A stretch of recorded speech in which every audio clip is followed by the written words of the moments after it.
Welcome to smart well daily news. आज की तारीख है 20 मई 2025। सुबह के 7 बज रहे हैं। मार्केट खुलने से 2 घंटा 15 मिनट पहले की न्यूज।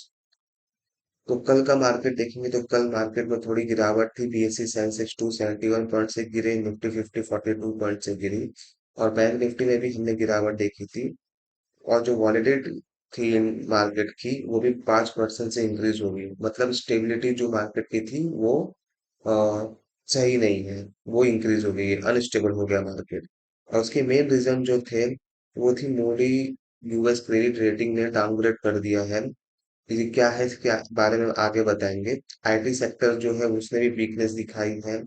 और वीक एशियन मार्केट और यूएस ट्रेजरी पे ज्यादा ध्यान जा रहा है सबका। और ये सबका कारण मेन यही है, Modi US credit rating downgrade. अब ये है क्या? तो मोदी एक क्रेडिट रेटिंग एजेंसी है जिसने जो यूएस को रेट किया है कि यूएस अपना डेट टाइम पे पे नहीं कर पाएगा। और उसने दिखाया है क्योंकि बहुत ज्यादा डेट है यूएस के ऊपर और पॉलिटिकल भी इशू चल रहे हैं और इकोनॉमी भी सही नहीं चल रही है, जिसकी वजह से यूएस अपना टाइम पे पैसा नहीं पे कर पाएगा। तो इसकी वजह से उन्हें ट्रिपल ए से डबल ए वन कर दिया है क्रेडिट रेटिंग। और इसका इम्पैक्ट मार्केट पे किस तरह से रहेगा कि यूएस को एक रिस्की देखेंगे सब लोग और यूएस को ज्यादा इंटरेस्ट रेट पे पैसे उठाने पड़ेंगे।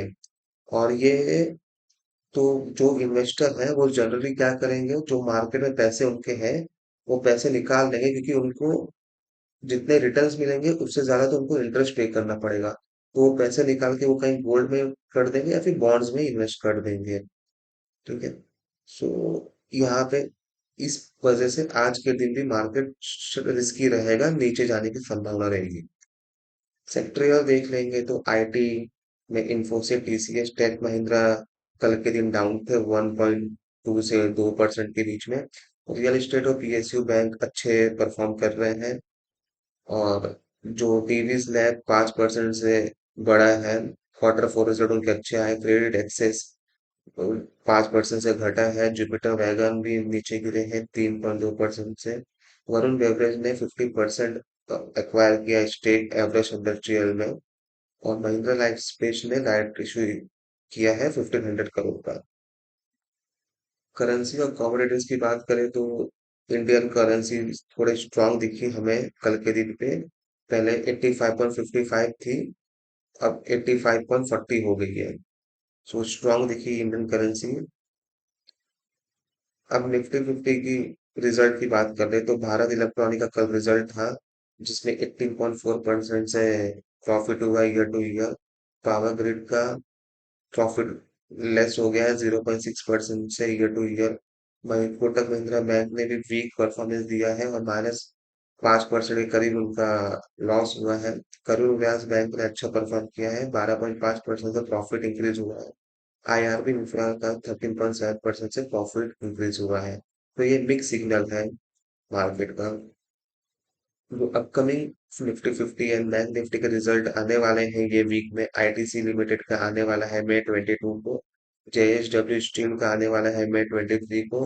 बजाज ऑटो का आने वाला है मई 29 को। इंडसइंड बैंक का मई 21 को, जो मार्केट को इन्फ्लुएंस कर सकेगी।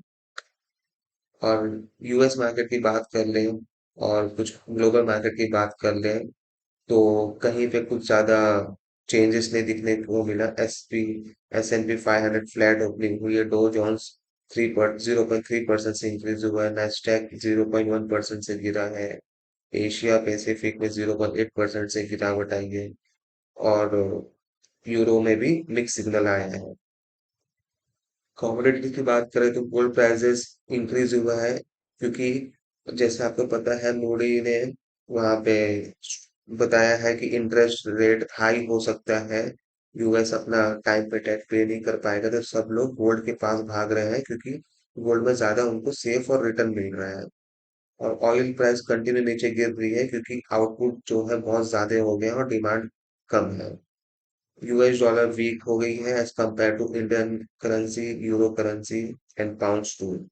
जो अपकमिंग इवेंट है जो ग्लोबली इफेक्ट कर सकते हैं मार्केट को, वो जेरोम पॉवेल का है, जो फेडरल के चीफ हैं, फेडरल रिजर्व बैंक के। तो उनका बस यही है कि यूएस मॉनेटरी पॉलिसी के अगेंस्ट कुछ चेंजेस करना चाहेंगे कि नहीं, ये सब डिसाइड करेंगे वो। That's it, thank you.